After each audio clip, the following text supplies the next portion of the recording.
প্রতিদিন সন্ধে নামলেই বালুরঘাট শহরের থানামোড় সংলগ্ন এলাকায় একদল যুবক দেশাত্মবোধক গানকে নতুন আঙ্গিকে পরিবেশন করে ইতিমধ্যেই শহরবাসীর মন জয় করেছে। বিষয়টা অ্যাকচুয়ালি নেক্সট মান্থ আগস্ট মাস, সবাই জানে 15 আগস্ট আমাদের ভারতবর্ষের স্বাধীনতা দিবস। ইভেন আমি যে শহর যে জেলা থেকে বিলং করি সেটা স্বাধীনতা সংগ্রামীদের শহর। আমি ছোটবেলা থেকে এদের গল্প, এদের কথা, ইভেন আমার ফ্যামিলিতে আমার ঠাকুরদা একজন ফ্রিডম ফাইটার ছিল। এবার আমি মন থেকে আজীবন পেট্রিয়ট সঙ্গগুলো গিয়েছি। এবার আমাদের বালুরঘাটে একটা এখন বড় কমিউনিটি হয়ে গেছে মিউজিকে, তাই জন্য আমরা এটাই 15 আগস্ট উপলক্ষে একটা প্রিপারেশন চলছে যে 15 আগস্টের দিন ভালো ভালো গানগুলো শহরবাসীকে উপহার দেওয়া। সেগুলো तेरे जान के सदके कोई धन है क्या, तेरे धूल से भर के, तेरी धूप से रोशन, तेरी हवा पे जिंदा, तू पागल है मेरा, मैं तेरा परिंदा। একটি কথা আজকাল প্রায়ই শোনা যায়, নতুন প্রজন্মের কণ্ঠে দেশাত্মবোধক গান সেভাবে শোনা যায় না। কথাটি যদিও সত্য, আবার এও মনে হয় আমাদের সব আন্দোলনের প্রতিবাদে ও উদ্দীপনায় তরুণেরাই তো কণ্ঠে বারবার ধারণ করেছে দেশপ্রেমের গান। দক্ষিণ দিনাজপুর জেলা সংস্কৃতির পাশাপাশি স্বাধীনতা সংগ্রামীদের পীঠস্থান।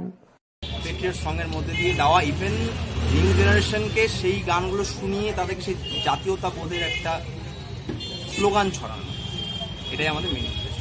অবশ্যই আমি তো সবসময় চলতে ফিরতে এখান থেকে একটা ইন্সপিরেশন পাই, কারণ আমাদের শহরে এই অলি গলিতে নাটক, গান, সাংস্কৃতিক অনুষ্ঠান, নাচের অনুষ্ঠান, আর্ট ফেস্টিভ্যাল এগুলো লেগেই থাকে। এখান থেকে আমার মনে হয় এইখান থেকে এই জিনিসগুলো না করতে পারলে আমি ফেলিয়ার।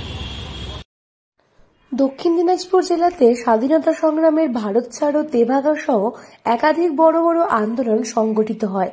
এই জেলাকে ঘিরে রয়েছে বহু অলৌকিক ইতিহাস, যা আমাদের জেলাকে অনেক গর্বিত করে।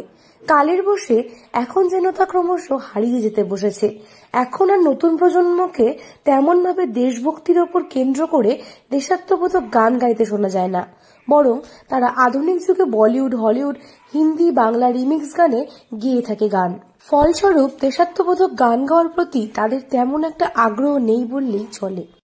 এদিন বালুরঘাট শহরের থানামোড় চত্বরে একদল যুবককে দেখা গেল এই মাটিতেই একদিকে এসব স্বাধীনতা সংগ্রামের কথা জানানোর পাশাপাশি দেশাত্মবোধক গান করছে। তারা প্রজন্মকে বার্তা দেওয়ার ইচ্ছে যে এই দেশাত্মবোধক গানগুলোর মাধ্যম দিয়ে, এটা যেটা এখন টপিক চলছে দেশাত্মবোধক থিম, আমরা প্রত্যেক জনারের উপর টপিক রাখি, তো এখন যে বর্তমান টপিকটা চলছে সেটা দেশাত্মবোধক গানগুলোর উপরে ছোট ছোটদেরকে ইন্সপিরেশন দেওয়া, তাদের মধ্যে জাতীয়তা বোধটা জাগানো, এটাই আমাদের নতুন প্রজন্মের কাছে দেশাত্মবোধক গানের মধ্যে দিয়ে জাতীয়তাবাদী চিন্তা ভাবনার প্রসার ঘটানোই তাদের একমাত্র উদ্দেশ্য। এই চিত্র যেন একদল যুবক নিঃশব্দে বিপ্লব করে চলেছে, যা ইতিমধ্যে শহরবাসীর মন জয় করেছে। দক্ষিণ দিনাজপুর থেকে সুস্মিতা গোস্বামী রিপোর্ট, লোকাল 18 বাংলা।